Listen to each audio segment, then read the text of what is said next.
mga ka-DIY solar, good morning. Ngayon po ay mag-paint na po ako ng aking camper e-bike na tindahan. I-repaint ko na po siya. Turuan kayo kung paano ang tamang pag-repaint. Yan po.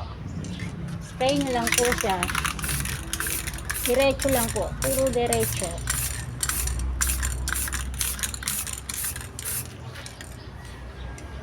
Tapos na siya, puro isang direction lang po ang pag-paint ng Pilox paint ang ginamit ko. Boss Me.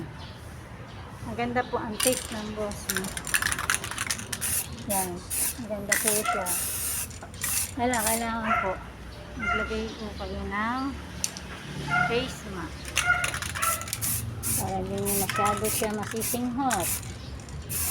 Malapit na po ang finishing ng aking camper e-bike.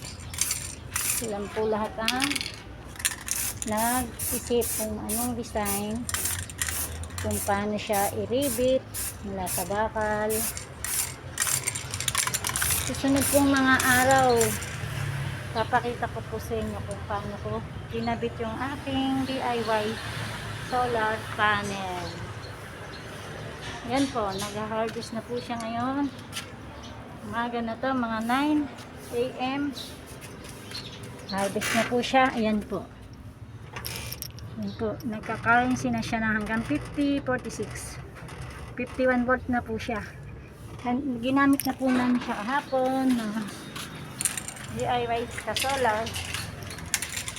Ngayon ako po ay nagre-repaint ng flat black. Ulitan ko po siya ng glossy. Pang second coat, glossy naman siya. Bablock po natin para ganda-ganda na siya.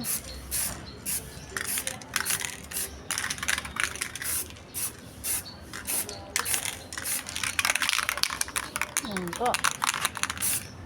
Yun lang po ang pag-repaint. Ganda po at mainit siya.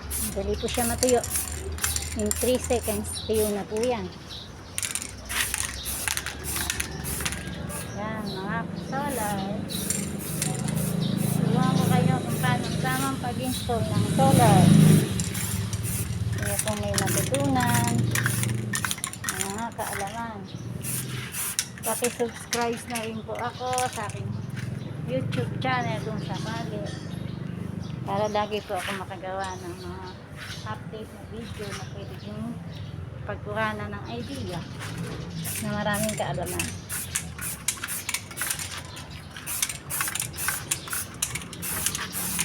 Yan po.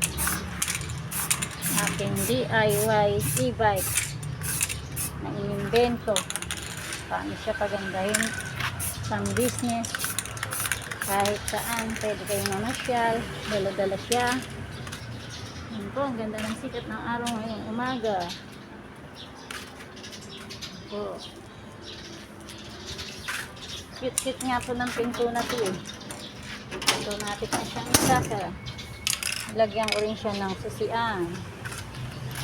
Yan po, isang ordinaryong e-bike, naging camper e-bike. Kahit saan, pwede kayong mag-stop over para mamasyal. Within 3 hours, 2 hours, puno na naman ang inyong battery. Ang inyong battery ay puno na naman dahil sa solar.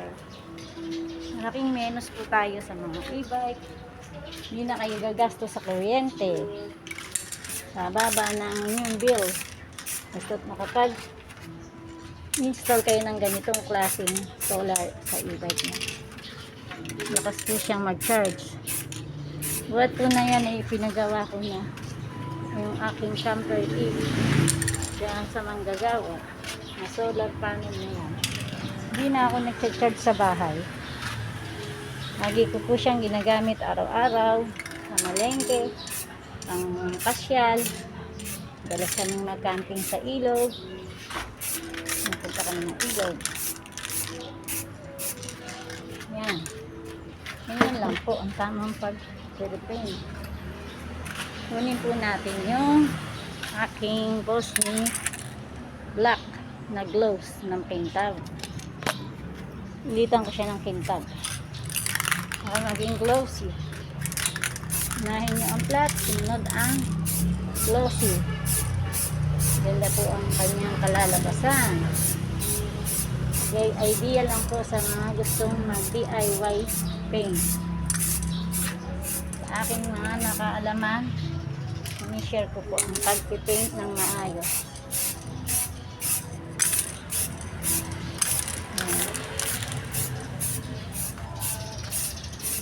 Ganda po, di ba?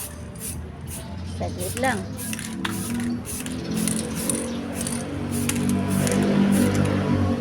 Yan.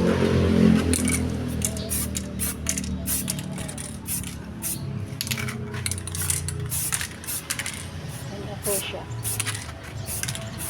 Super glue. Yan ang aking camper e-bike solar. Susunod po, i-demo ko na po yung kung paano ko ikinabit yung aking solar panel DIY. Kung paano ko siya isinet up sa mga breaker, pindutan. Ito po, i-ribit ko po yan. Hello, paki-subscribe na rin po to follow and follow, like. Thank you. Bye. Bye.